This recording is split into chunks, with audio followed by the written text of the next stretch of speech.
ఇక్కడ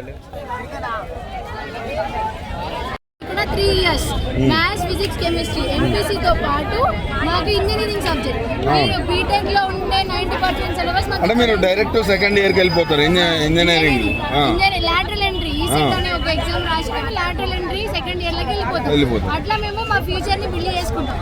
అంటే higher education మాత్రం అవి సెంట్రల్ లెవెల్ జాబ్స్ కూడా ఉంటాయి, కానీ ఆ జాబ్స్ కూడా మాకు ఇంట్లో అసిస్టెంట్ ఇంజనీరింగ్ కోర్సులు మాత్రమే వస్తాయి.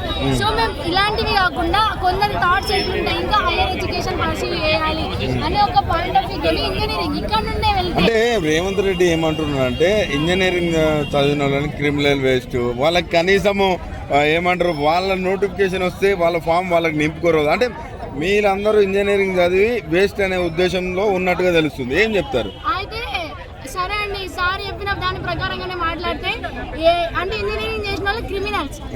రేపు ఒక నేషన్ బిల్డ్ అవ్వాలన్నా, ఈవెన్ చిన్న బ్రిడ్జ్ కట్టింది కూడా ఎవరు ఒక సివిల్ ఇంజనీర్ అంటే ఆమె క్రిమినల్ అయిపోతుందా? ఇప్పుడు చెప్పండి, రేపు ఒక నేషన్ బిల్డ్ కావాలన్నా, రేపు ఒక తెలంగాణ బిల్డ్ కావాలన్నా, అది డెవలప్ అవ్వాలన్నా ఒక సివిల్ ఇంజనీర్ కావాలా? నాట్ ఈవెన్ సివిల్ ఇంజనీర్, ఒక ఇంజనీర్ కావాలా? ఏ ఇంజనీర్ అయితే ఏముంది, ఈవెన్ సివిల్ ఇంజనీర్ కావాలి, ఒక మెకానికల్ ఇంజనీరింగ్ కావాలి, ఒక ఆటోమొబైల్ ఇంజనీర్ కావాలా వద్దా? అంటే ఇప్పుడు క్రిమినల్ అంటున్న సీఎంఏ రేపు మమ్మల్ని బతిమాలి మరి జాబ్స్ ఇస్తాడా ఇవ్వడా అనేసి మేము గవర్నమెంట్ నెల క్వశ్చన్ చేస్తున్నాం. అంటే ఇప్పుడు నేను ఏం చెప్తున్నా అంటే ఇంజనీరింగ్ బదులు ఐటీఐ వేసుకోవాలని మొదటి నుంచి చెప్తా ఉన్నాడు. ఇలాంటి సీఎం అంటే నీ తల్లిదండ్రులు ఒక ఇంజనీర్గా చూడాలనో ఒక డాక్టర్గా చూడాలనో ఇంకా అని కలలు కంటూ ఉంటారు. ఈయనేమో అసలు ఇంజనీరింగే వేస్ట్, ఐటీఐ చేసుకోండి, ఎలక్ట్రీషియన్ చేసుకోండి అని. ఇలాంటి ముఖ్యమంత్రిని మీరు చూసినారా? మేము ఎలాంటి ఇప్పుడు మేము మాకు కావాల్సిన సొల్యూషన్ ఏంటి అని అంటే మాకు ఒక ఆన్సర్ కావాలి. ఆయనని క్వశ్చన్ చేసే వాళ్ళు ఉంటే ఇంకా మస్తు మంది క్వశ్చన్ చేస్తారు. మేము ఇంజనీర్ పర్పస్ గా మాట్లాడుతున్నాం, మాకు జస్టిస్ కావాలి. కానీ వారం రోజుల నుంచి చేస్తున్నారు, జస్టిస్ వస్తుందా? అసలు ఈవెన్ మాకు ఇంత కూడా రెస్పాండ్ అయితలేరు. అంటే మావి ఫ్యూచర్లు కావు బయట.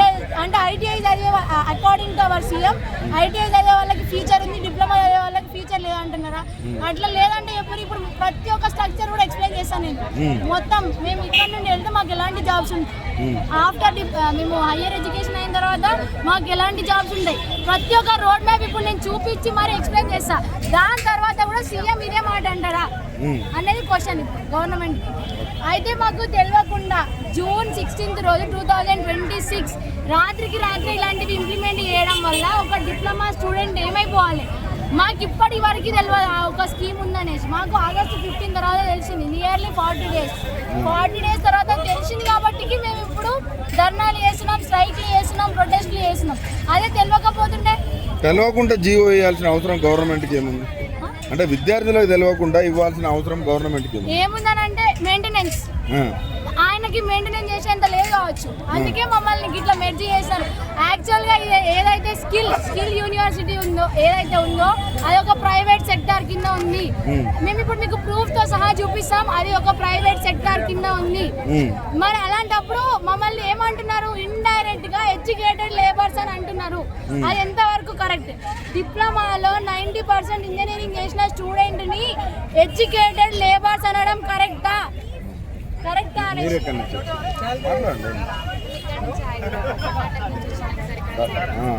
కర్ణాటక నుంచి వచ్చినావు.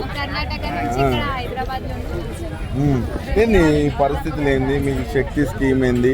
ఇవన్నీ చూస్తుంటే ఏమనిపిస్తున్నది? ఇప్పుడు ఫస్ట్ ఇయర్స్ అంటే వాళ్ళు విత్డ్రా అయిపోతారు సార్, థర్డ్ ఇయర్ ఈ ఒక్క ఇయర్ పెడతారంట సార్. మరి మేము సెకండ్ ఇయర్స్ ఏమైపోవాలి సార్? మరి మేము పెట్టాలి, అందుకే మేము ధర్నా చేస్తున్నాం సార్. మరి ఇప్పుడు సెకండ్ ఇయర్స్ ఎక్కడ వెళ్ళాలి? మా లైఫ్ మొత్తం వేస్ట్ అయిపోతుంది సార్. 1 ఇయర్ మేము 10th పాస్ అయ్యి ఇక్కడ పాల్సెట్ రాసి కష్టపడి పాల్సెట్ ర్యాంక్ కొట్టి ఇక్కడ టాప్ 1 కాలేజ్లో సీట్ కొట్టినాం సార్. దాని తర్వాత రేవంత్ రెడ్డి సార్ ఏమో ఇప్పుడు శక్తి స్కీమ్ అని ఒకటి డెవలప్ చేసిండు. ఇప్పుడు మరి ఎట్లా? మరి మహిళలకు మీకు శక్తి స్కీమ్ పనికిరాదా? ఇది రాదు సార్. ఆ శక్తి స్కీమ్ వేరే, ఈ శక్తి స్కీమ్ వేరే. ఈ శక్తి స్కీమ్ వేరే సార్, ఆ శక్తి స్కీమ్ వేరే సార్. ఎట్లా రేవంత్ రెడ్డి వ్యవహారం చూస్తే ఎట్లా అనిపిస్తుంది? ఇక్కడ ఉన్న సీఎం అంటే రాష్ట్రం దాటి వచ్చినావు, ఇక్కడ చదువుకోవాలి, పెద్ద చదువులు చదవాలి, పెద్ద ఉద్యోగాలు కొట్టాలని వచ్చినావు. ఈరోజు చూస్తే ఈ పరిస్థితులు ఉన్నాయి, ఏం చెప్తావు?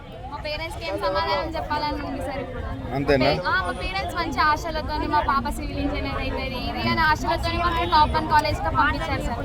ఇప్పుడు మళ్ళీ మేము ఐటీఐ అవన్నీ చేస్తే మాకు మళ్ళీ ఫీజు ఒకటి కట్టుకోవాలి సార్. ఆ ఫీజు అవన్నీ పూర్ ఫ్యామిలీస్తోనే మేము ఇక్కడ ఇంజనీరింగ్ చదువుతున్నాం సార్, ఇక్కడ డిప్లొమా ఇవన్నీ తీసేస్తాడు అంటుండు ఇప్పుడు సీఎం.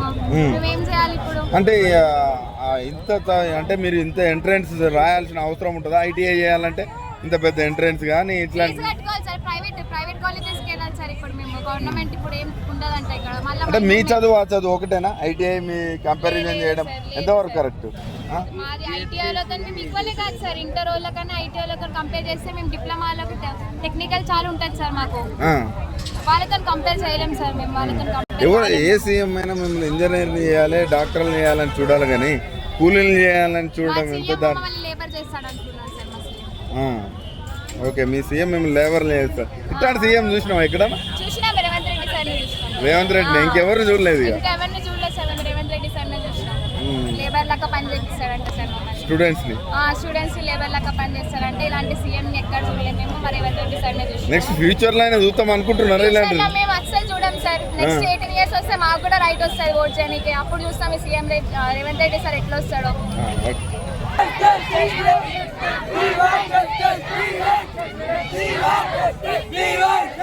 We want justice!